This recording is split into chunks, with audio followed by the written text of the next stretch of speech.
The story opens with a young warrior gasping for air as he struggles against a terrifying monster. It's soon revealed that the giant beast is a high-level dungeon boss known as the wingless dragon, Cerberus, found on level 67. The enormous dragon unleashes a deadly fire attack, throwing the group of adventurers into danger. The sorceress panics and warns the team, admitting she's not sure her defensive spell can stop it. Just then, the old man in armor notices something strange and freezes in shock. Out of the flames, a small green creature appears. It's a goblin. The dragon lets out a fierce roar, ready to launch its next attack. Everyone is stunned, unable to understand how a goblin ended up in a place like this. But before the fire can hit, the goblin dashes forward with explosive speed, leaps onto the dragon, and lands a powerful blow while shouting triumphantly. Then, with shocking agility, the goblin retreats out of range and follows up with a devastating counterattack using a wooden club. The team can only watch, frozen in disbelief. The blonde warrior questions how a goblin could possibly take down such a massive beast. But soon it becomes clear. The dragon Cerberus is truly dead, felled in a single strike by that small goblin. They begin to suspect that the goblin may have been summoned. The old man points to a figure standing on a nearby hill. As the group looks over, they realize that the one who summoned the goblin is that mysterious person. Before all this happened, in another place, we see Kim Chi-soo working at a construction site. He seems cheerful, working hard with a smile, which surprises his coworkers. Carrying a heavy bag of cement, Kim Chi-soo quietly reflects on how he's just a lowly goblin. He drinks some water and thinks deeply about his life, accepting that someone like him is stuck being weak, locked inside a low-level dungeon. No matter how much effort he puts in, he can't escape it. As he works, he overhears coworkers talking about a man named Mr. Cha, who quit construction after getting addicted to the game Gate of Heaven. The game is fully immersive, blending completely with real life, and players who uncover secret classes can earn a fortune. Kim Chi-soo thinks back on this game, remembering that it recently launched. It's so immersive that players forget about reality altogether. While the equipment is expensive, internet cafes made it accessible for people like him. With the game's popularity, real money started flowing in. People were buying in-game items for real cash. Kim ends his thoughts with regret, thinking about the time he used to enjoy the game. Then, the scene shifts into the game world. Kim uses a skill and launches a full-power attack called Rock Strike, successfully earning 3 ores. But even after this success, he's frustrated. He yells in anger, finding it ridiculous that after all his effort, there's still more to do. Even inside the game, he's buried in debt. Kim breaks down, screaming in frustration, asking where his happy ending is, where he becomes a legend, wins glory, marries a beautiful woman. He questions whether this game, Gate of Heaven, is even worth it. Suddenly, he stops mid-rant. He's found a rare, advanced healing crystal. Realizing its worth, at least 300,000 won, his mood changes instantly. He erupts in wild joy, laughing uncontrollably. This, he says, is the real reason he keeps mining. While Kim was celebrating his lucky find, a group of people suddenly appeared behind him. One of the women commented on his odd behavior, and Kim froze in embarrassment when he realized they had seen everything. His eyes locked onto the beautiful woman, and he became even more flustered by how attractive she was. She told him she'd noticed how often he came here to mine, so she assumed his mining level must be quite high. Kim replied humbly that he was decent at it. The woman then explained that her team was passing through the dungeon, but their path was blocked by a huge rock. Although her party was strong, none of them had mining abilities. So she asked Kim Chi-soo if he could help dig through the obstacle. Kim hesitated, explaining that he was a low-level player and it might be dangerous for him. But a member of her team, a dwarf, chimed in, saying that Kim's only role was to mine. They would handle the monsters. Kim looked at the dwarf in surprise. The dwarf noticed and replied sharply, saying Kim probably assumed a dwarf would be doing the mining and thought dwarves were useless in battle. He admitted feeling insulted by that. Kim thought it over and realized this might be a good opportunity. to earn experience and maybe get valuable ores. Still, he was nervous. They were very deep inside the dungeon. He remembered something terrifying about this game, something so dangerous that even with resurrection, it still frightened him. If that thing appeared, the consequences could be serious. Then the beautiful woman came up to him again, sweetly asking for his help and saying that guys like him, strong and good at mining, were exactly her type. Kim felt a rush of emotion and immediately agreed, only to instantly regret how fast and carelessly he had accepted. As they entered the cave, a level 7 monster appeared, a gay wolf. Kim panicked, realizing the monster was stronger than he expected, and he was still far too weak. The wolf lunged at him viciously, and Kim screamed in fear, shouting for his mom like a terrified child. But just before it could hit him, the beautiful woman stepped in, unleashing a fire spell called Salamander Flame and instantly taking the monster down. She came over to check on Kim and asked if he was hurt. That woman was Catherine Lee, a level 39 sorceress. Kim was amazed by her strength. She had wiped out all the enemies in one move. He thanked her for saving him. Catherine warned him not to wander away again because it was too dangerous for someone at his level. For a second, Kim thought this might be the romantic moment he always hoped for. But then another team member appeared, a strong young warrior who easily dodged monsters and mocked the situation, saying they weren't here to fool around. He used a powerful move called Swing of the Giant Wheel to defeat the monsters instantly. He explained that they were looking for a rare ore, one that could only be mined with very high skill. That's why they brought Kim along. Even though they needed him, Kim felt insulted by how they talked down to him. He realized they were treating him like a tool, just using him for mining. Even though they asked for his help, they acted like he was beneath them. Frustrated, Kim pushed back, saying he wasn't someone to be dismissed, and that he had combat skills too. He wasn't just a miner. Fuming, Kim struck the giant rock as hard as he could, yelling that he wasn't weak. He wanted to prove himself. But despite all his strength, the rock didn't break. The tall warrior and the dwarf noticed and quietly questioned whether the info they'd gotten about the ore behind the boulder was correct. They talked about the heavy loss they'd face if it turned out to be false. The tall man threatened the dwarf, warning him that he'd be held responsible if they found nothing. Meanwhile, Kim stood there, feeling humiliated. He was used to being looked down on, to risking his life for scraps, but even so, he couldn't help feeling disappointed in himself. Kim tries to stay calm and resumes mining like it's just another normal day. But suddenly, the rock splits apart. Everyone stares in shock as something strange is revealed behind it. Kim sees a glowing door and instantly realizes it's a hidden dungeon. The whole group is stunned. Kim can't believe they actually discovered one. He shouts in excitement, saying this might give them special rewards or even a hidden class. Catherine smirks at his excitement and sarcastically asks if Kim is really from the Wii. Kim, full of hope, thinks this could be his chance to change his life, just like the famous Mr. Chaw. But his dream is crushed in an instant.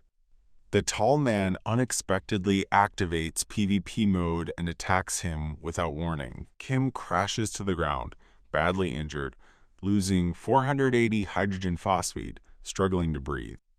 The tall man mocks how hard it was to find the dungeon. Catherine scoffs too, saying it's just a low-level zone and all they needed was someone with a basic mining skill. Kim hears their cruel words as he lies helpless, and it all becomes clear. They used him. They knew about the dungeon from the start. The tall man grabs Kim's head and taunts him, saying that since Kim helped just a little, they'll make sure to kill him quickly. Kim's eyes widen in disbelief, stunned by the betrayal. When Kim wakes up, he's still inside the dungeon. At first, he thinks maybe they spared him, but then he notices the shattered remains of his advanced healing crystal. It had been automatically used when his health dropped to 0. That means he had died. Kim realizes it with rage. The crystal worth 300,000 won is gone. He screams in fury, but then Kim spots the glowing door to the hidden dungeon, still open. It hasn't been cleared. Furious over losing the precious item, Kim swears not to leave. He vows revenge. He will destroy their plan. Fueled by rage, Kim dashes toward the glowing entrance, determined to flip his life upside down and make them pay. He throws himself into the dungeon, yelling that it's now his turn. But as soon as he crosses the entrance, he's caught off guard. There are stairs right after the door. He tumbles down violently, hitting the floor hard and taking another 80 HP of damage. Lying on the ground, he yells in frustration, cursing the stairs placed so suddenly. Kim Chi-soo slowly gets up, realizing he's now inside the hidden dungeon. But with only 20 HP left, he surveys the area and is startled to see a massive monster sitting on a throne. A gigantic, intimidating goblin. Above its head glows the name, Temple of the Goblins. Kim feels let down, mocking the idea of a secret dungeon just being for goblins. He expected something grander. The silence in the room unnerves him. He wonders where the rest of the team is. Then, something catches his eye, a hand on the ground. He turns his head and follows the sound and is horrified. The dwarf from earlier lies there, drenched in blood. Shocked, Kim recognizes him right away and wonders what happened. A system prompt appears asking if a resurrection skill can be used. Kim replies that he doesn't have one. He assumes the dwarf might be hesitating to use the revive option himself, wanting to stay in the dungeon longer. Kim calls him greedy for it. A sudden warning message appears on Kim's screen. It says the dungeon is extremely dangerous and far above his level, urging him to leave right away. Just then, a horrifying scream echoes. Kim turns in shock. It's one of his former teammates. He watches in horror as a massive hand grabs the tall man and crushes him without mercy. Confused and scared, Kim thinks something's wrong. Isn't this supposed to be a goblin temple? Then why has an entirely different monster shown up? The creature reveals itself. It's Jorger, and it's level 80. Kim freezes in fear. He can't believe what he's seeing.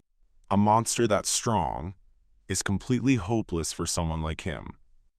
Kim watches in terror as Jorger grabs the tall man and begins to devour him brutally. The violent scene makes Kim feel sick. He tries not to throw up, realizing this is the worst situation he's ever faced. He thinks the game, Gate of Heaven, has gone too far with realism. Kim starts thinking about the VR tech behind the game. How it can transfer pain directly to the brain? For low-level monsters, safety settings block severe pain. But in this case, he knows the risk is real. Catherine's scream snaps him back. She's calling for help. Kim hesitates. What could he possibly do against a monster like that? Then he remembers pain and trauma in this game affect the brain directly. In extreme cases, they can even cause death in real life. Driven by fear, Kim turns and runs. He refuses to die here. While escaping, he justifies it, telling himself it's not his fault. They betrayed him first. He runs faster, admitting he's weak and can't save anyone. Still, he keeps going, thinking survival is all that matters, even if he ends up alone. Suddenly, a message appears before him. The Goblin Lord senses a resemblance between you and him in cowardice and weakness. Kim stares at it, stunned. What does it mean? Who is this Goblin Lord? He looks at the massive goblin sitting on the throne. Confused and hurt, he asks himself, am I really this weak? Am I really this much of a coward? Anger builds inside him. Kim speaks directly to the Goblin Lord, his voice filled with pain and rage. He says he never wanted to be this way. Looking at Catherine on the ground, he wonders, do they think he chose this? If he had even a little strength, he says, he wouldn't have had to run. Then the monster tramples Catherine, and Kim flashes back to his real life. He had just wanted a decent job, something where people wouldn't look down on him. All he ever wanted was to fight monsters like others did. But instead, he was forced into mining, Burdened by debts left behind by parents he never even met, Kim screams, crying, that he's never been able to do anything he truly wanted, not once. He didn't ask for this. He shouts at the Goblin Lord, furious, yelling that he's just a goblin and has no right to look down on him. Bitterly, he says he's always been looked down on, in the real world, in the game, and now even a goblin pities him. Finally, Kim yells that he truly is a nobody, and there's nothing wrong with that. Right then, a message pops up. You have become an honorary goblin. Goblins will now aid you at any time. Another message follows. You have met the conditions to unlock a hidden class. Would you like to change your class to Goblin Summoner? Kim reads the message, stunned. What is this hidden class even supposed to mean? But instead of joy, he bursts into bitter laughter and angrily yells that he refuses. He says no to such a ridiculous offer. Even though Kim yelled out that he didn't want the Goblin class, the system ignored him completely and confirmed the class change anyway. His frustration boiled over. Just then, the terrifying monster Yorger reappeared, letting out a loud, monstrous roar as it approached. Kim realized there was no escape this time. He accepted it. There was no turning back now. In desperation, he activated one of his new skills from the Goblin Summoner class and summoned a goblin. A small, scrawny-looking goblin appeared, screaming in a high-pitched voice. Kim was immediately disappointed by how weak it looked, and decided he'd use it as bait so he could escape. He commanded the goblin to attack, and shouted at it to take down the beast. The goblin rushed forward with surprising speed. Yorger swung to crush it with overwhelming force. Meanwhile, Kim turned to run away, thinking this was his chance to flee. But then, he froze. That tiny goblin struck the monster with a single blow and dealt 100 million damage. Yorger collapsed instantly, defeated. Kim stood in place, completely stunned. He couldn't believe what just happened. His experience bar shot up at lightning speed. Messages popped up one after another. He had gained new skills: goblin feeding, goblin walking. Even the summoned goblin was gaining express fast, but Kim couldn't understand any of it.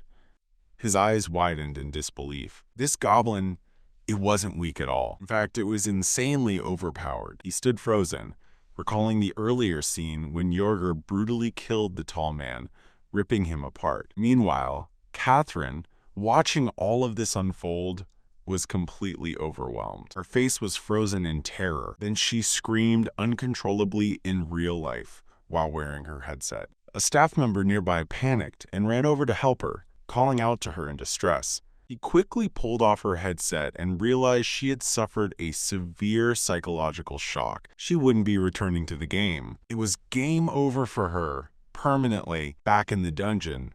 The goblin Kim summoned continued to tear through monsters, dealing damage in the millions. Kim's screen kept flashing level up messages. He couldn't believe what he was seeing. At one point, Kim shouted for the goblin to stop for a moment so he could pick up the loot. He collected mana stones, wolf claws, and more, smiling as he said his bag was full. He realized the hidden dungeon was already cleared after Yorger died, but the others were all gone, and the only way for him to exit was to die. He looked at the goblin beside him, the one that had cleared the dungeon solo. Strangely, its level hadn't increased at all, while Kim had jumped to level 31. Curious, he tried checking the goblin's stats, but a message appeared saying the information was unavailable. He stared at the goblin, confused. It didn't look strong, but it was terrifyingly powerful. Was it a glitch? A bug? Then, suddenly, Kim laughed. He raised his hands in the air and shouted joyfully. He didn't care if it was a glitch. What mattered was that he'd use it to his advantage as much as he could before anyone fixed it. Kim, standing proud, declares that he's done with mining and will rise to the top in Gate of Heaven. The next day, he's at Narbank waiting his turn. When his number is called, he sits across from a clerk who tells him the wolf claws he brought are worth 97.01. She asks if he wants the amount transferred to his account, but Kim asks to send it elsewhere. Then he remembers he has more to sell. He mentions Yorger's heart and membrane, instantly shocking the clerk, whose eyes go wide. She excuses herself to call the bank manager, while Kim, confused, wonders why she needs her boss for this. Moments later, Kim sits with the bank manager, who politely serves him tea. Kim coldly points out the tea is cold. The manager awkwardly admits he forgot to boil the water. Kim then asks why he was called in, and the manager explains there are smarter ways to invest his money than just letting it sit. Kim seems confused. Does something like this really need the manager's personal attention? That was quite a story. What do you think Kim will do with all the money he's making?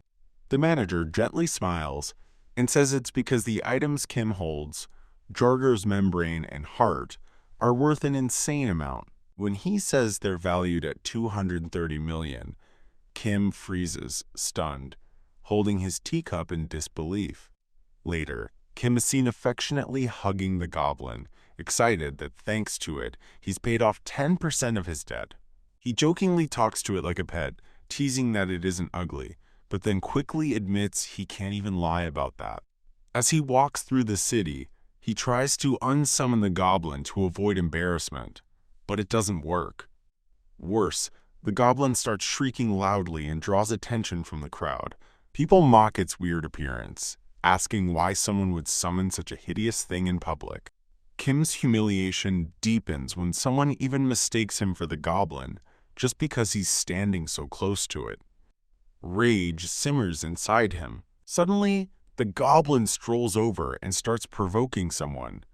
That's when a huge man with a fierce expression, named Patton, appears and yells about a goblin walking freely in the city. People whisper about Patton, sarcastically calling him the Destroyer, though he's not that well known. Kim's expression shifts. This might be serious. Anyone who gives themselves a title like that can't be ordinary.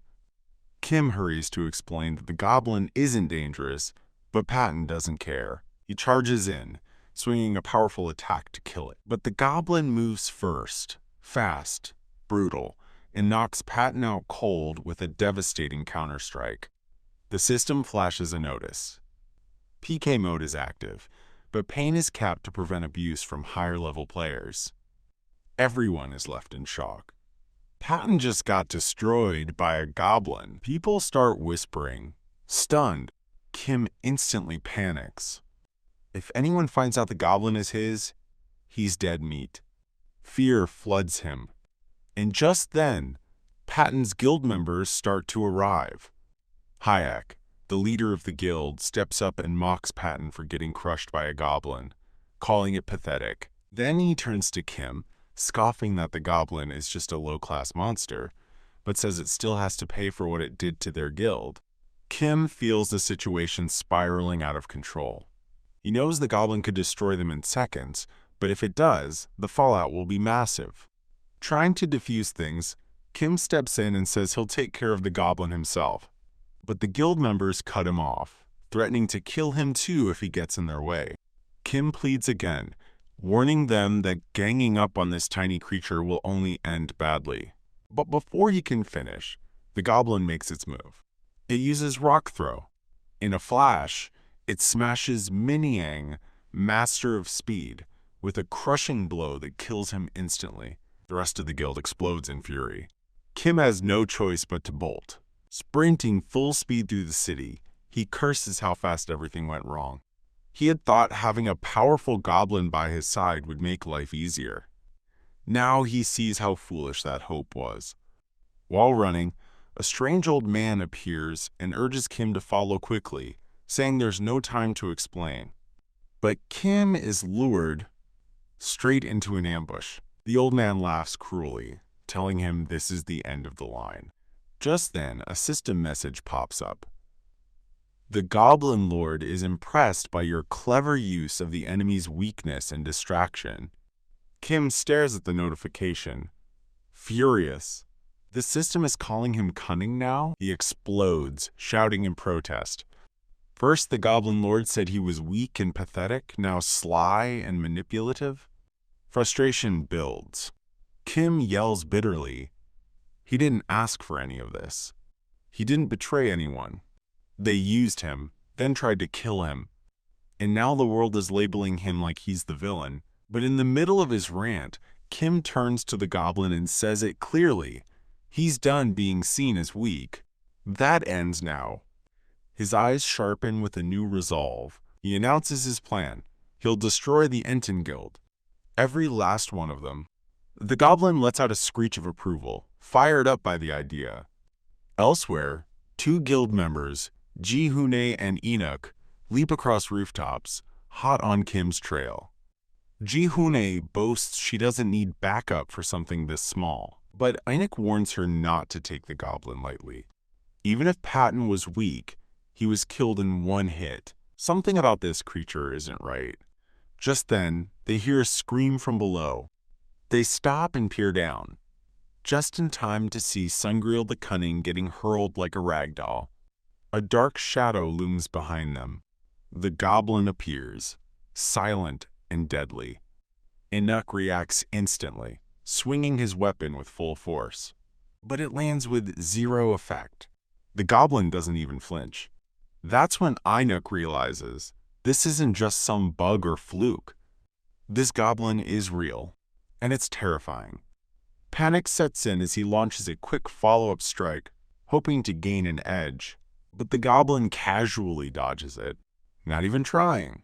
That goblin is proving to be quite the handful.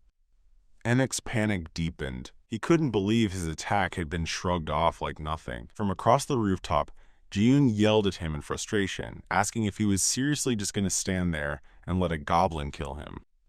Enoch clenched his teeth, trying to steady his nerves. It's just a goblin, he told himself, but the power it had just shown didn't make sense. Something about it wasn't normal. No goblin should be able to deal that much damage.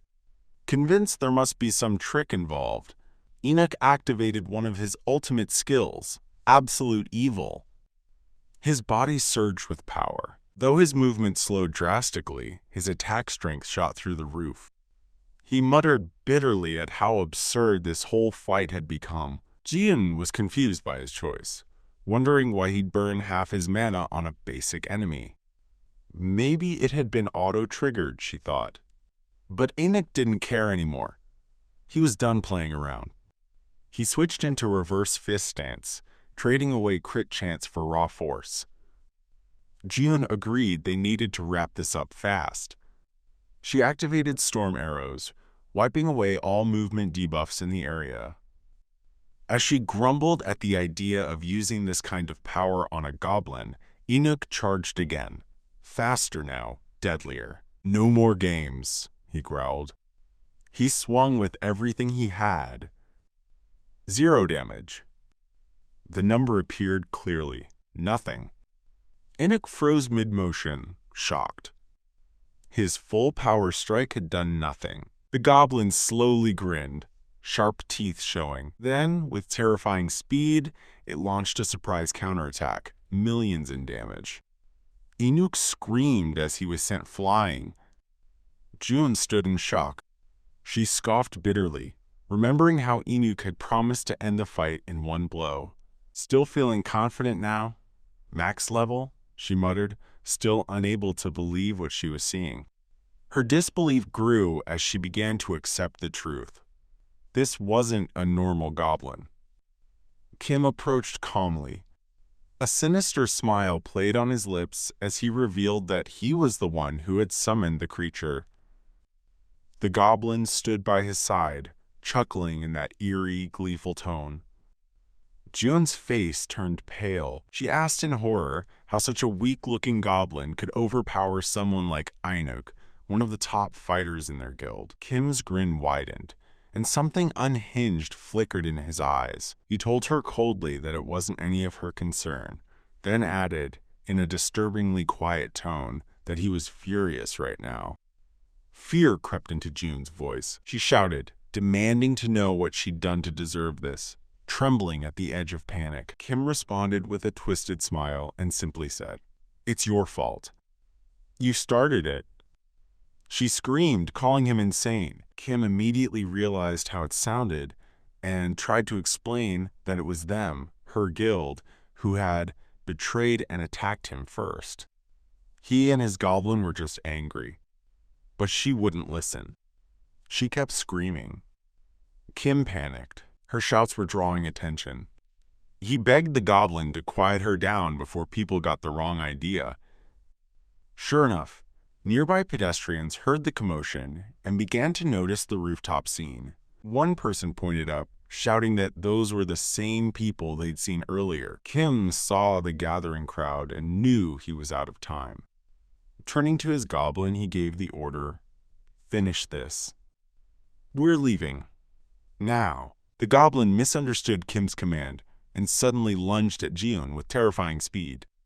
She screamed in panic, frozen with fear. The crowd below erupted into chaos, yelling that the goblin had wiped out the Everton Guild and was now going to kill the last remaining member. Panic spread like wildfire, as some feared they would be next.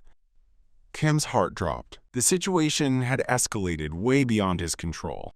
All he had wanted was revenge on the Everton Guild, not this mess. Now everything had spiraled into a public disaster. In desperation, Kim shouted at the goblin to stop, demanding it leave Jiun alone. To everyone's astonishment, the goblin actually halted. Jiun stood paralyzed, too scared to move. Tears welled up in Kim's eyes as he raised his voice solemnly, declaring, "It's over." But the crowd misunderstood again. They thought Kim had somehow defeated the monster. Cheers erupted from every direction. People shouted his name, cheering for the man who had conquered a goblin strong enough to annihilate the Everton Guild. They were especially amazed because Kim looked like a total beginner, wearing nothing but low-level gear. Kim stood there dumbfounded. He hadn't expected applause. He'd braced for insults and accusations, but they were celebrating him. Then it hit him. They didn't know the goblin was his summon. He began to mentally rewind the events, seeing everything through a new lens. He remembered yelling that he'd take care of the goblin to protect the guild. What had originally been a bluff now looked heroic. In his mind, he replayed the moment with dramatic flair, rescuing the woman from a monster, commanding it to back down as she gazed at him with admiration. "Your time is up," he imagined himself saying. The perfect hero's line. The more he pictured it, the more he grinned. Then he burst into laughter, caught up in the idea that the world now saw him as a noble savior. Riding that wave, Kim turned to Jiun with a chilling glare and asked if she wanted to die like the others. But then, in a low, threatening voice, he offered her a deal. Stay silent about what she saw, about the goblin, about him, and he'd let her live. Terrified, Jiun quickly agreed. She promised she wouldn't say a word. Kim smiled, satisfied, now confident she'd stay quiet. He suddenly spun around and pointed at the goblin with fire in his eyes, shouting for all to hear, "How dare you attack innocent villagers and cause this chaos?" He raised his voice further, roaring that it was time for justice. He would personally end this madness. With perfect timing, Kim activated the Goblin Walk skill. A chain of glowing energy wrapped around the goblin's neck. Kim yanked hard, dragging the creature across the ground while shouting that he wouldn't forgive its actions. The goblin looked completely confused, stumbling and falling, unsure of what was happening.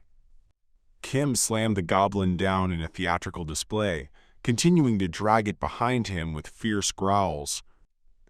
The crowd watched in awe, whispering that this skill, these glowing chains, must be some ultra-rare high-level technique for restraining monsters. No beginner should be able to pull this off. Just then, a system message popped up in front of Kim. Goblin's mood has improved due to Goblin Walk. He blinked, confused by the message, but shrugged it off. Staying in character, Kim waved his hand and warned everyone to step back. "This thing's dangerous," he said loudly. "I'm barely holding it." From a distance, Jiun silently watched him, her eyes narrowed in realization. She finally understood. This was why even the Everton Guild couldn't stop that goblin. Jiun guessed that Kim's level had to be above 50.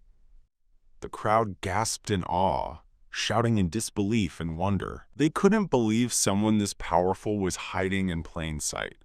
It wasn't that the Everton Guild was weak. They now saw it clearly. Kim was just that overwhelmingly strong. Meanwhile, Kim kept pretending to struggle with the goblin, acting like it was still out of control. Then, using perfect timing, he activated a new skill, goblin feeding. A chunk of food appeared in his hand, specifically designed for goblins. He hurled it far into the distance with dramatic flair and yelled, "This is the end for you." The goblin let out an excited cry and sprinted after the food with full speed, disappearing from sight. Kim seized the moment, turning back and shouting urgently for the city gates to be shut before the creature could return. The gates slammed shut just as the goblin ran through them, locking it outside. Everyone exhaled together in relief. Some whispered, others asked if it was really over. Kim turned to them slowly and, in a tired, low voice, asked if anyone was hurt. The entire crowd erupted into thunderous cheers. They clapped and shouted his name, praising him for driving away the monstrous threat and saving the town. Kim sighed deeply. For now, the crisis had passed. He mumbled to himself that he'd barely avoided becoming the lunatic who destroyed an entire guild. June stepped toward him quietly. She explained that her guildmates had respawned at the Resurrection Temple in Pascal, but only she knew the truth about him and the goblin. Kim recognized her instantly. It was the same woman from earlier. She calmly assured him again that she wouldn't tell anyone what she knew. Kim saw an opening and asked a question. Was Pascal really a holy zone where players had infinite health and couldn't be harmed by monsters or other players? Then his expression darkened. With chilling calm, he told her that if she broke her promise, he would kill her over and over again at the Resurrection Temple. He would inflict endless pain, forever. Jion turned pale. She screamed in pure terror, her voice echoing through the city streets. Later, Kim lay in bed with a satisfied smile. He stretched comfortably in his soft, clean sheets, proudly telling himself this beautiful room was the reward for his great deeds. He grinned, basking in his own praise. Then his face turned serious. A memory surfaced. Catherine. He remembered the moment she'd been in danger, and he hadn't been strong enough to save her. His heart clenched at the thought. If only he'd had more power back then. Suddenly, something else popped into his head. He'd completely forgotten the goblin point. A glowing panel appeared before him, displaying his status, Kimchi Su, Class Goblin Summoner. 1 goblin point available. He scoffed to himself. What's next? Will goblins start calling me brother for earning points through trickery and luck? He tapped on the panel and opened the goblin skill shop, but all the high-level skills were locked. Only one option remained. With no other choice, he selected Goblin Gathering and wondered aloud what the skill even did. And then, boom! The goblin he'd summoned earlier blasted into the room like a missile, crashing through furniture and nearly smashing the walls. Kim screamed in horror. It's a summon? He panicked as the goblin leapt around the room, wreaking havoc with unstoppable energy. Kim desperately tried to calm it down, whispering that they'd be in massive trouble if anyone found out it was here. Right then, a knock came at the door. The innkeeper's voice called out, worried. "Sir, is everything all right?" Kim froze, his heart racing. He shouted back in a panicked voice, "Everything's fine! If you don't want to die, I'm good. Please just go away." Kim rushed to calm the goblin, apologizing hurriedly for everything that happened earlier. He asked it to relax and gently urged it to drop whatever it was holding. Later that night, Kim sat beside the goblin, speaking softly. He vented his frustration, still bitter about how they'd both been treated. They were mocked, attacked, and misunderstood, even though they hadn't done anything wrong. Looking at the goblin with weary eyes, Kim said, "We're the same, you and me." The goblin gave a quiet response, almost like it understood. As they lay side by side on the bed, Kim muttered, "This world is just filled with awful people." Meanwhile, in a bustling part of the city, the door of a tavern creaked open, and a worker welcomed guests. Inside, several members of the Everton Guild were seated. One of them suddenly spotted Kim. His eyes narrowed. "That's the guy from yesterday," he said sharply. Kim froze for a second, then awkwardly confirmed it, admitting that he was the one who helped save an Everton member, though being in such a packed place without his goblin made him uneasy. Inhook, the feared harbinger of death, stared Kim down with an icy gaze. He said there was no real reason for Kim to help them after what had happened, but still, he thanked him in a tone that chilled Kim to the bone. Kim nervously begged him not to say thanks while looking so scary. Jiun chimed in, telling Inhook to relax. Kim didn't seem like he wanted to fight, but inside, she knew they were all being fooled. None of them knew the truth about the goblin's real power. Kim nodded and openly admitted he had still helped them because he needed something in return. Inhook accepted that. The Everton Guild, he said, never forgets a favor. If Kim needed something, they'd help.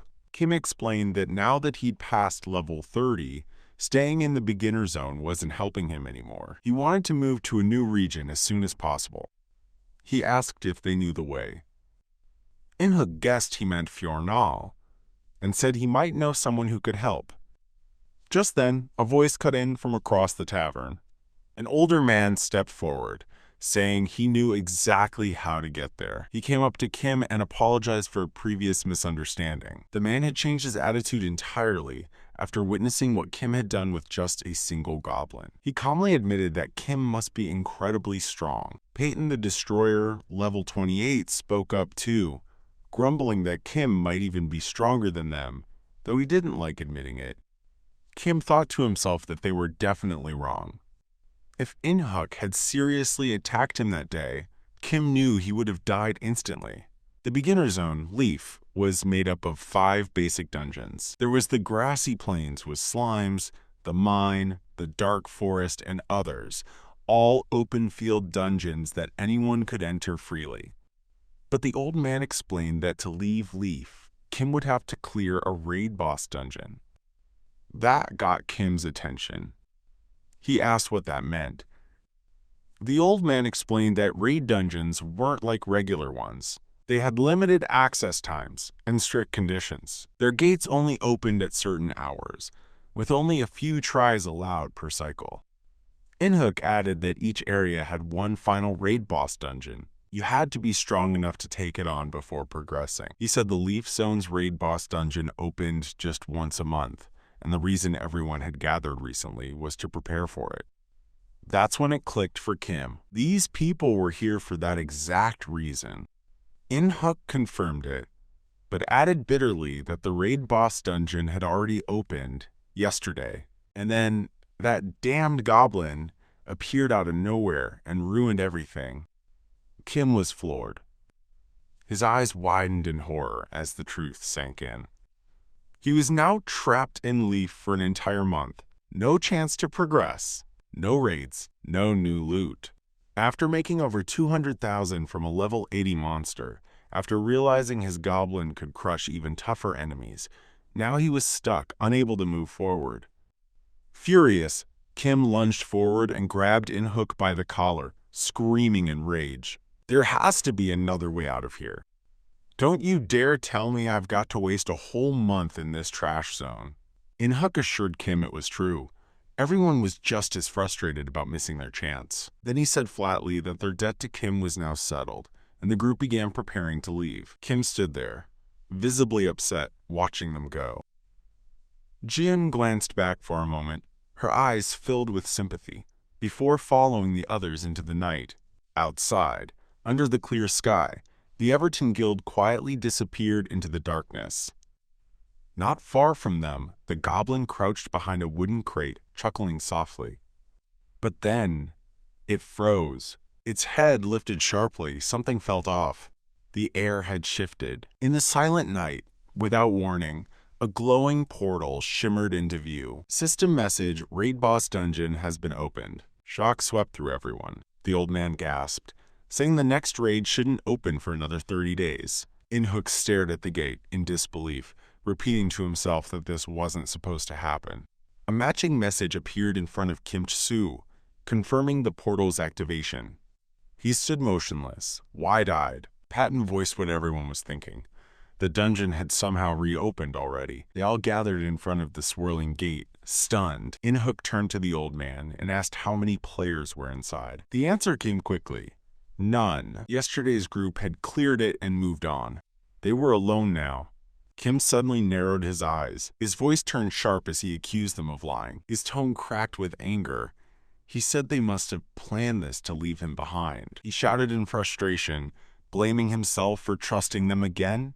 Even after everything, Ji-yoon tried to speak, flustered, insisting they hadn't deceived him. But In-hook remained calm, brushing aside the tension. He looked at Kim and asked plainly, "Are you coming or not?" Kim snapped back that he wouldn't let them walk in without him. No way they'd enjoy the loot while he stood outside. In-hook nodded and gave a quick breakdown. According to their intel, this raid boss dungeon only had a single room, with the boss waiting from the start. He warned they still needed to be cautious, even if the threat was supposed to be low-level compared to them.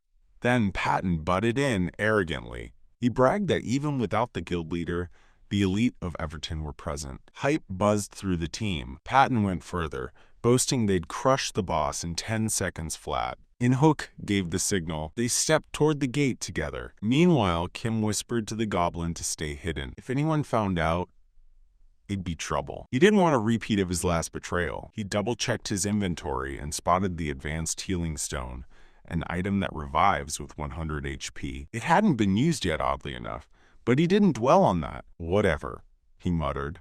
He bolted toward the dungeon portal. As he stepped inside, a wave of awe hit him. "So this is the raid boss dungeon," he whispered. But awe turned to panic almost instantly. Before them stood a massive figure, a steel giant, level 40. Screams echoed. Everyone realized it at once. This wasn't a normal dungeon. System message, hidden dungeon, steel giant's lair. In-hook turned on the old man furiously, demanding an explanation. The old man looked around, confused, swearing he had no idea what was going on. Ji-yoon shouted out, panicking, telling Kim to stop standing around and run toward the gate. But Kim just smirked. "Are you kidding me right now?" he snapped. He turned to the team and yelled, accusing them of trying to flee. "Do you even know what kind of loot a hidden dungeon holds?" he barked. One member fired back. Of course they knew. But the boss was level 40. One hit wasn't just dangerous, it could lead to far worse. Still, Kim scoffed. "It's just a 10-level gap. At worst, you'll get badly hurt." "What, did you think rare treasures came easy?" He stared them down, defiant. "Go ahead and run. I'll collect every reward myself." Then Kim activated his goblin summoner skill, shouting loudly for his goblin to come save him. But outside the dungeon, the goblin blinked in confusion. It didn't seem to understand what was happening. Inside, the steel giant charged at Kim. Fast. Brutal. Kim screamed again, summoning desperately, ordering the goblin to respond. But it didn't arrive in time. The steel giant's blow landed hard. Kim was killed instantly. A system message flashed. "You have died." Patton scoffed at Kim's lifeless body, saying he couldn't believe this was the same guy who'd stood up to a goblin. "What a pathetic end," he sneered. In-hook spoke coldly. "Doesn't matter. Let's just keep going." But then he noticed the gate had sealed shut. His eyes narrowed. The old man's face turned grim. He muttered that they'd misjudged this place. Sometimes a hidden dungeon can appear inside a normal raid, and this was one of those times. That's why the level 40 steel giant had shown up, and now the only way out was through it. Meanwhile, Kim woke up with a jolt, howling from the pain of death. Furious, he cursed the game. How could he die from one hit at over level 30? Then his eyes widened. He'd forgotten to assign his stat points, 26 of them. Rage turned inward. He blamed himself. He blamed the goblin for not answering. "We were so close," he growled. Back in the dungeon, the Everton leader shouted, rallying his team. "Let's hunt! Begin the attack!" Kim watched in disbelief from the respawn zone, eyes wide at the chaos unfolding. Jian fired off her wind arrow skill, giving a burst of speed to the entire team. Inyuk and Minyong surged forward with lightning speed, blades ready. The old man called out, ordering them to test the boss and find its weak spot. With Jian's buff, the monster shouldn't be able to counter in time. The two attackers moved in, striking from different angles with deadly coordination. The steel giant let out a deafening roar as it resisted. Inyuk and Minyong followed up with their joint skill, sequential/16 rapid strikes, chained in perfect sync. The old man, watching sharply, explained that every monster had a weakness, and this was how they'd find it. After the strike, Inyuk turned to Minyong. "Did you find a weak point?" he asked. But Minyong looked stunned. "Zero." Total damage was 0. He couldn't make sense of it. Inyuk narrowed his eyes. "Then there are only 2 explanations. Either its defense is absurdly high, or there's another reason we don't understand." Just then, the monster roared, louder, angrier. Inyuk, dressed in a black cloak, leapt into action. He slashed forward with Peerless Blade, a devastating move. But even with that, the leader concluded that weaker hits wouldn't matter. The monster had a terrifying passive skill, Hatred of the Weak. A system alert confirmed it. Any attack dealing less than 5% of its total HP would be nullified. Patton turned toward Inyuk. "Only you can damage that thing." But the old man cut him off. "No, Inyuk isn't our strongest hitter, not in this situation." That's when Jian, the bringer of death, drew her bow and readied final death arrow. She thought to herself, if the guild ever learned she had this skill, they'd push her to become guild leader. Patton's jaw dropped. "You had that kind of skill? I don't know what it does, but I'll buy you time. No matter what." He activated Warcry, letting out a furious roar. The monster snapped around instantly, enraged by the taunt and locked eyes with Patton. Still lying flat, Kim watched it unfold with disbelief. Why is that moron provoking it instead of running? The monster slammed its attack into Patton, full force. Dust exploded across the field. But Patton survived. He grinned. "That's all you got?" The old man yelled, "Don't get cocky." One mistake and it's over. Then he activated pain sharing, connecting his HP to Patton's. Whoever had more HP would absorb the bulk of incoming damage. Kim observed the whole scene. He was puzzled. Their levels aren't even that high, and no one has a hidden class. But their coordination and pressure, that was impressive. Meanwhile, the assassination team leader calmly broke down the next step. 2 warriors keep the boss distracted, while they chip away at its defense. Their team had a passive skill, weak point reduction, which had a 1% chance per hit to reduce defense by 2%, stacking up to 5 times. Kim was stunned. The strategy, the timing, the synergy. Is this what a real guild looks like? But then dread hit him. If they kill the boss while I'm dead, I'll get nothing. No XP, no drops. I'll lose everything. Just then, the monster's focus shifted again, back to Patton. He stiffened, panic flashing across his face. "Hey, over here. I'm your target," he yelled. But the steel giant slammed the ground, sending a massive shockwave ripping outward. That's when Kim made his move. He stood up, eyes cold, voice sharp. "Guess I've seen enough of these clowns." He pulled out the advanced healing stone. A system message appeared.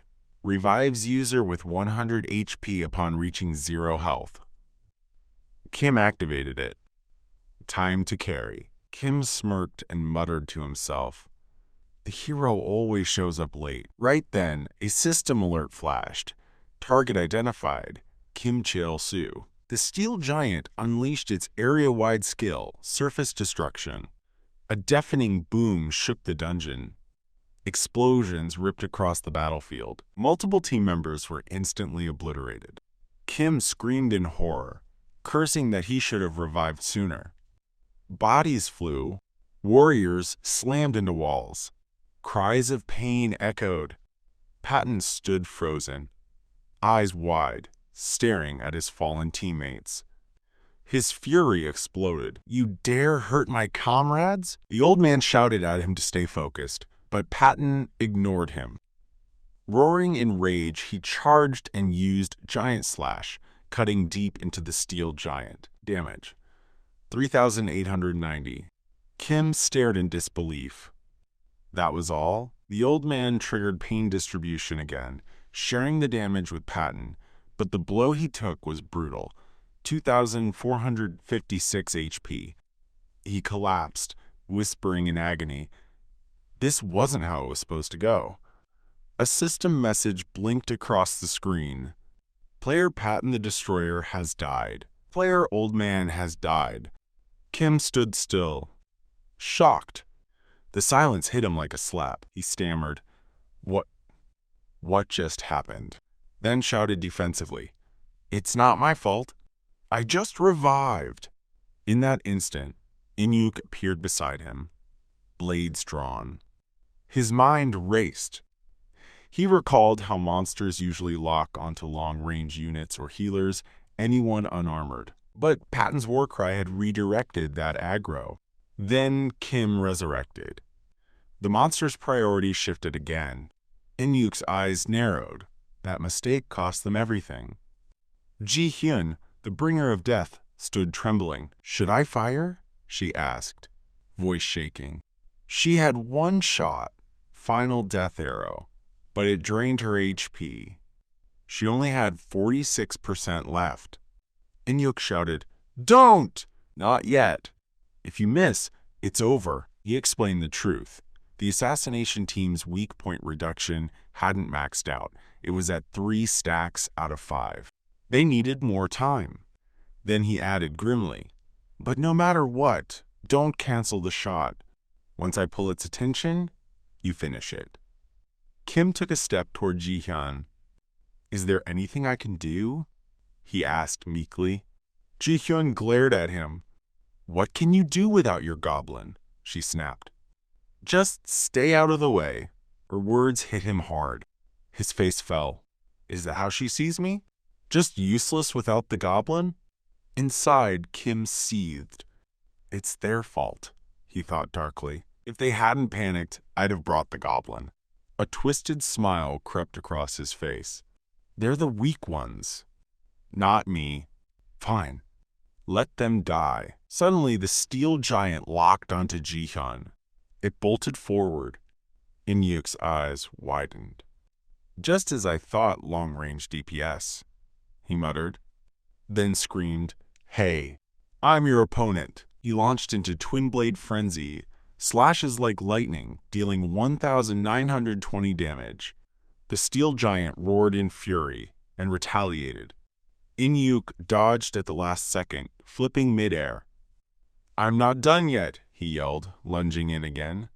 The monster's focus wavered, and the next hit was about to land. Inyuk unleashed Twin Blade Frenzy again, 1,980 damage.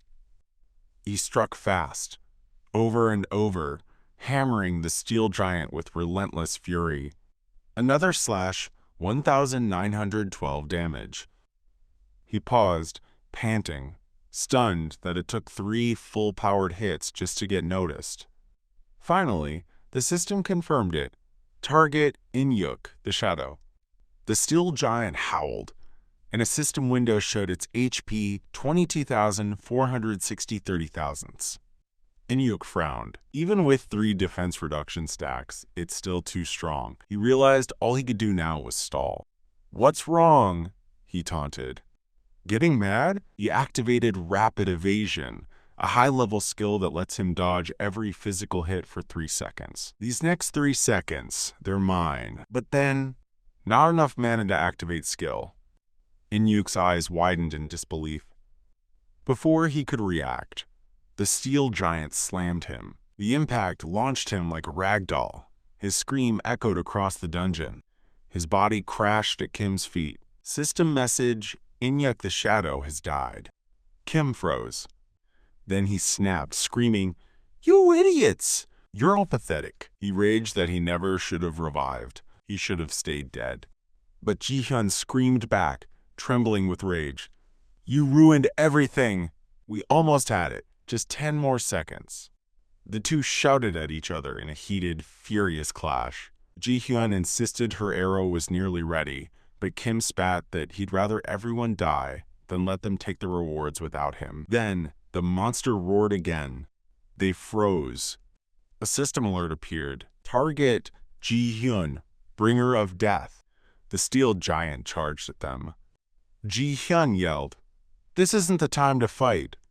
She prepared to fire, even without full charge. But then she glanced at Kim. "What are you doing?" she asked, confused. Kim turned slowly. A wicked smile stretched across his face. "You can't move while charging your arrow, right?" Her eyes widened. "What? What are you planning?" "Don't come near me." Kim lunged forward, grabbed her, and sprinted. "Didn't you say you needed 10 more seconds?" He cackled as Ji-hyun screamed in terror. He dodged the monster's deadly blow by inches, laughing like a madman. Ji-hyun gasped, shocked at his speed. "How are you this fast?" In his head, Kim revealed the truth. He had dumped all 26 stat points into speed. Fast enough to rival any elite assassin. Then, ding, a message. "You've earned 1 goblin point." Kim paused, wondering if that argument with Ji-hyun somehow counted. Is the Goblin Lord trying to tell me I was wrong? But no time to think. "I'm ready," Ji-hyun shouted. "Then shoot," Kim yelled. She hesitated, panicking. "If I miss, we're dead." "Don't rush me." But Kim threw her up over his shoulder and screamed, "You owe me for the blood I spilled and that expensive healing stone." The steel giant began to spin, preparing its devastating area smash. A shockwave erupted, ripping the ground apart. At that moment, Ji-hyun fired. One-shot death bow. The arrow soared, blazing through the air, aimed straight at the heart of the steel giant. Kim charged ahead at full speed, carrying Ji-hyun straight toward the steel giant, yelling with everything he had for her to finish it. Just as she readied her final shot, the giant let out a monstrous roar and slammed its fist into the ground with unimaginable force. World destruction skill. The entire area erupted. Earth cracked. Debris exploded into the air, and chaos ripped across the battlefield. Kim's eyes widened in horror. So this monster had a move like that hidden all along? He realized immediately.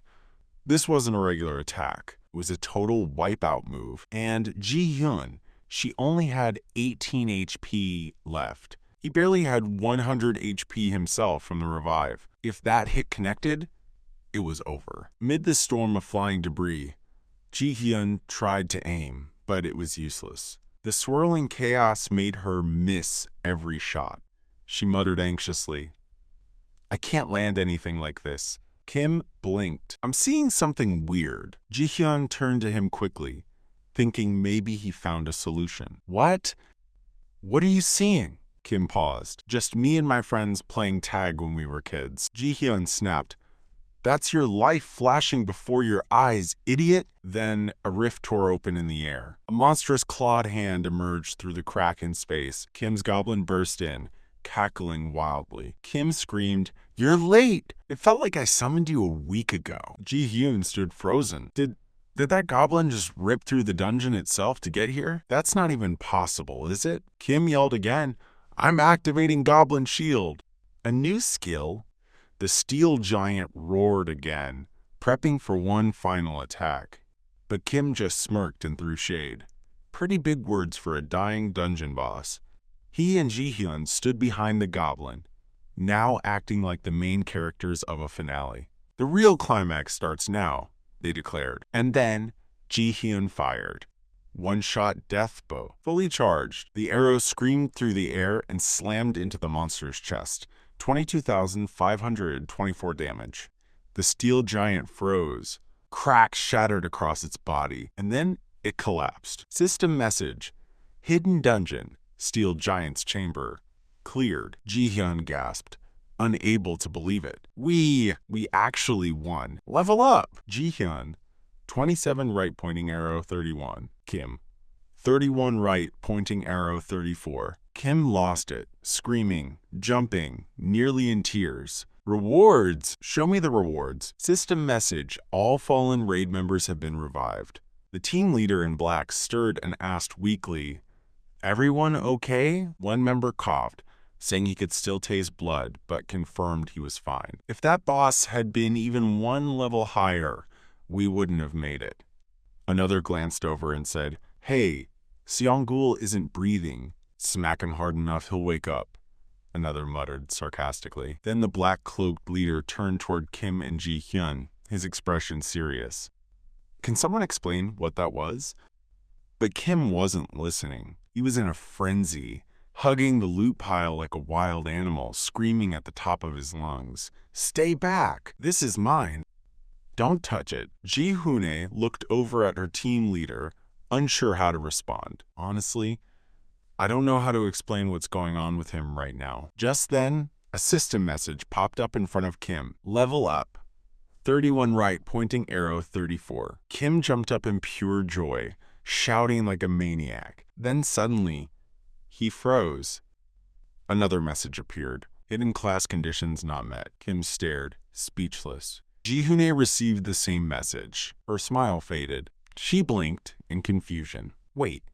You don't get a hidden class even after clearing a hidden dungeon? Kim paused, thinking. Maybe, just like how he'd gotten the Goblin class through the Goblin Lord, other hidden classes needed special triggers inside the dungeon before defeating the boss. He shook his head. Too late now. No use crying over it. And just like that, he snapped back into loot mode. Where's the loot? I need my loot. Ji-hoon yelled at him. Wait! We all fought together. Don't just grab everything. We split it fair and square. But Kim hugged the pile tighter, snarling like a rabid animal. He wasn't letting go. The leader and another teammate watched with pity and disbelief. Is he turning into Gollum or what? One muttered. Kim screamed back, It's precious! The leader stepped forward calmly. You helped us twice. We're not going to fight you over a few drops. Keep it. Just don't go crazy. Kim was surprised. He hadn't expected that. Then, whack! The old man smacked Kim straight on the head and muttered, Told Inyuk this would happen. Kim's temper exploded. Don't pretend you didn't betray me. You tricked me twice. The team leader cut in with a calm but sharp voice. If we wanted to remove you, we would have. Don't push your luck. He pointed at the weapon Kim was gripping. That bow, it's a unique item. The Iron Giant's bow. Do you even realize what you're holding? Kim froze. I'm not even an archer. He knew exactly what that meant. Unique items couldn't be sold, couldn't be used unless you matched the class. Still, he shouted like a brat, I'm keeping it anyway. Everyone else got something. This one's mine. One of the guild members snapped. Stop being greedy and hand it over to Ji-hoon. Kim smirked. I'll give it to her if you give me something in return. The leader looked stunned. You can't even trade this item. It's bound. Do you understand how rare that is? Kim just burst out laughing. Guess you'll have to beg me to give it away. He cackled like a lunatic, his goblin behind him echoing the laugh. One of the guild members looked at Kim in disgust. He really does look like that goblin now. Meanwhile, Kim's summoned goblin peeked nervously from behind a rock, unsure how to react to Kim cooperating with the Everton team. Ji-hoon, now holding the massive bow, tested its weight. It's really heavy. Kim flashed a sarcastic smile. Thanks for the trade. The black-cloaked leader looked at him and sighed. You've got a real talent. You know that? A talent for making people hate you. The black-cloaked leader turned to Kim. Where are you headed next? Kim grinned. Isn't it obvious? With a smug look, he added, Anywhere you're not. The leader gave a sharp exhale. You really are twisted. Still, he nodded. Smart choice. Let's move out. As the Everton Guild walked away, Ji-hoon glanced back. Her eyes lingered, curious, maybe even intrigued. Meanwhile, Kim stood tall beside his goblin, both ready to leave in their own direction. A system message appeared. Hidden raid dungeon successfully cleared. Kim reflected on what he'd gained. Sure, he'd lost that unique bow. But what he got in return? A consumable item. Thief's glove. One-time use. Steal any item from a lower-level player. Not bad. But the real treasure? High-purity steel ore. He chuckled. While they obsessed over a fancy weapon, I walked out with the real jackpot. The next day, Kim arrived in a bustling new city, Fiornal, home to the famed Phoenix Market. He was wide-eyed. Everywhere he looked, high-level players strutted around in jaw-dropping gear. Gleaming armor, radiant weapons, pure flex. Kim nearly drooled. How much money are these guys making? Then, like a man possessed, he sniffed the air and shouted, "This place reeks of money!" But he snapped back to reality. First things first, gear. He remembered his humiliating death, killed in one hit by a monster just 9 levels higher. And then it hit him. He was still wearing level 3 armor. Worse, it gave him negative defense. Just as Kim started panicking, the goblin shrieked loudly. Kim turned with a warning glare. "If you cause any trouble here, I swear." Boom. Something massive landed right in front of them. Kim screamed. "A monster? Here!" Eyes wide, he panicked. Why would a boss-level monster be in a village? He shouted at the goblin, "Protect me!" "Now!" A calm, almost amused voice chimed in. "Oh, I've never seen someone summon a goblin before." A powerful woman sat casually atop the monster's back, legs crossed, smiling down. Her name, Irene. Kim stared, speechless. There was someone riding the beast? She looked at him. "Is that goblin yours?" Still stunned, Kim tried to process it. The monster wasn't wild. It was a summon. Irene explained casually, "Michelle's well-behaved in town." Kim still looked nervous. "She's drooling while staring at me." But in that moment, he sensed it, an overwhelming aura of power. This woman, she's a beast, stronger than anyone he's met. Even Everton wouldn't stand a chance. Irene stepped closer and smiled. "Sweet little one, would you honor me with your name?" Kim froze. "Kim Chil-soo," he answered. But Irene just laughed. "I wasn't talking to you." She pointed. "To the little one beside you." The goblin squealed with excitement. "Who even names a summoned monster?" "That's so dumb," he grumbled. "And how are you calling that ugly thing cute?" Irene didn't flinch. "One-sided bonds are unstable," she said gently. "You should really look closer." From atop her monster, she pointed down again. "You're a goblin. He took a defensive stance for you. The moment you said, 'Protect me.'" Kim paused. Irene looked back at Kim one last time, her gaze soft. "I hope you won't be too boring next time, Kim Chil-soo." Then, with grace, she commanded her monster Michelle to move on. Kim shouted after her sarcastically, "Thanks so much for the advice." Then yelled louder, "We don't need your advice at all. Me and my goblin are doing just fine." He whipped around and barked at the goblin to move. Later, Kim walked into a gear shop. The shopkeeper stared at him like he'd seen a walking trash bag. "What the hell are you wearing?" Kim fumbled. "That's why I'm here, to buy gear." The NPC squinted. "Name's Humphrey. Sharp-tongued. Remember that." Then held up a heavy piece of metal armor. "This junk's perfect for losers like you." Kim's eyes bulged. 350 gold? That was around $40 in real cash. But he paused. Even with a top-tier summon, if he died, it was game over. Defense mattered. He swallowed hard and bought it. Humphrey nodded. "At least you got good taste. I made this one special. For idiots." "Out of high-grade steel," Kim muttered. He really is sharp-tongued. He put the armor on. "Oh, this feels amazing." Seconds later, "Arrgh!" He couldn't move an inch. The armor was way too heavy. Humphrey raised an eyebrow. People like you shouldn't move anyway. Kim's eyes widened. He had forgotten he had dumped all his stat points into speed during the steel giant fight. He immediately tried to return the armor.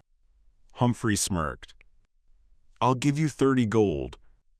It's garbage. Kim screamed. Are you scamming me? You're an NPC. Just then something caught his eye. A golden exclamation mark appeared above Humphrey's head. Kim squinted. Huh? Humphrey spun around in a panic. Where the hell is it? His face turned red. My hammer. My special blacksmith's hammer is gone. Kim looked at the wall of tools behind him. You've got like 20 hammers. Those are trash, Humphrey barked. That one's different. Then he glared at Kim. It's probably in the underground waterway near the village gate. Go get it. A quest message appeared.